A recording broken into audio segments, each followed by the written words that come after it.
Halo teman-teman, perkenalkan nama saya Sugina dari Prodi Manajemen dan saya 24601007. Saya dari Fakultas Ekonomi dan Bisnis dan di Universitas Indonesia Timur. Nah, di sini saya akan menjelaskan tentang koperasi. Mungkin teman-teman sering dengar kata koperasi kan? Tapi kalian pasti bertanya-tanya, tapi sebenarnya apa sih koperasi itu? Nah, di sini saya akan menjelaskan dengan cara sederhana dan mudah dipahami. Simak semuanya. Nah, jadi koperasi itu adalah badan usaha yang dimiliki dan dijalankan oleh anggotanya sendiri. Jadi, bukan satu orang ya, tapi milik bersama. Tujuannya untuk memenuhi kebutuhan bersama juga. Contohnya, misalnya ada sekelompok orang yang sama-sama butuh sembako murah. Akhirnya mereka bikin koperasi supaya bisa beli barang dalam jumlah besar dan harganya jauh lebih murah. Nah, itu contoh koperasi sederhana. Selanjutnya, tujuan koperasi. Tujuan utamanya adalah meningkatkan kesejahteraan anggota. Contohnya kalau ada anggota yang kesulitan uang, dia bisa meminjam di koperasi. Dia bisa meminjam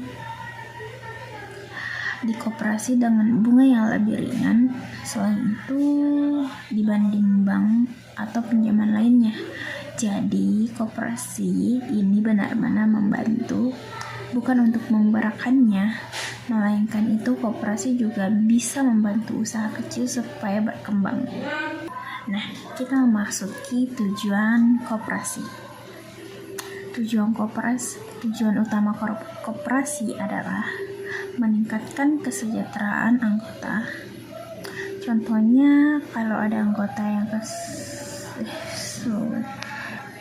Nah, kita masuk sekarang di pembahasan prinsip koperasi. Yang pertama, keanggotanya sukarela.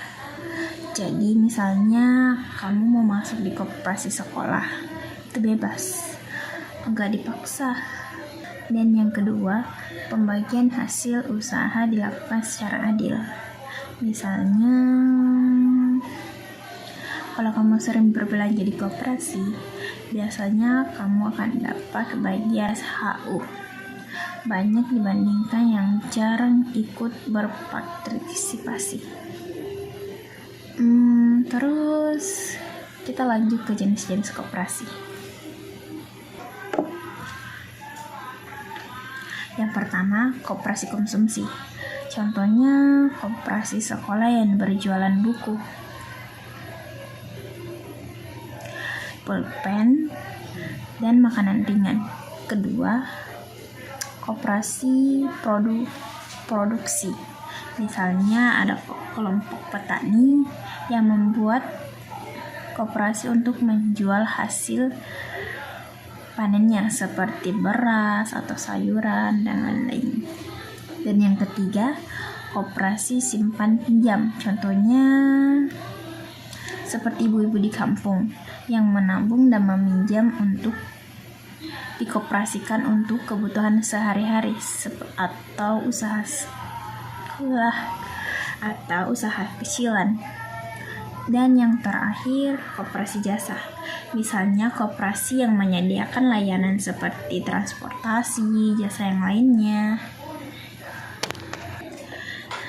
Dan sekarang kita memasuki manfaat koperasi. Manfaatnya banyak banget. Contohnya, kita bisa beli barang dengan harga lebih murah karena koperasi biasanya mengambil keuntungan yang tidak terlalu banyak. Selain itu, kalau kita butuh uang, kita bisa meminjam tanpa prosedur ribet. Koperasi juga mengajarkan kita untuk saling bekerja sama, dan peduli satu sama lain. Contohnya nyata, yang paling dekat adalah koperasi sekolah. Misalnya kamu beli buku tulis, tapi lupa bawa dari rumah. Bisa dibeli di koperasi sekolah dengan harga yang terjangkau. Atau contoh lain, koperasi di lingkungan masyarakat, misalnya ada koperasi yang membutuhkan pedagang kecil dengan memberikan modal usaha. Jadi mereka bisa jualan dan mendapatkan penghasilan. Nah, jadi dari penjelasan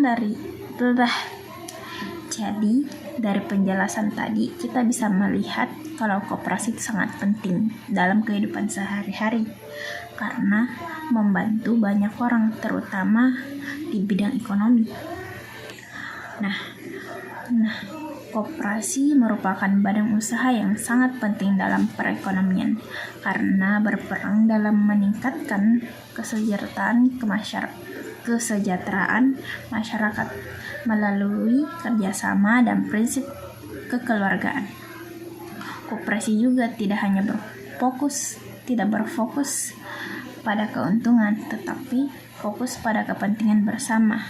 Oleh karena itu, koperasi juga menjadi salah satu pilar utama dalam pembangunan ekonomi rakyat.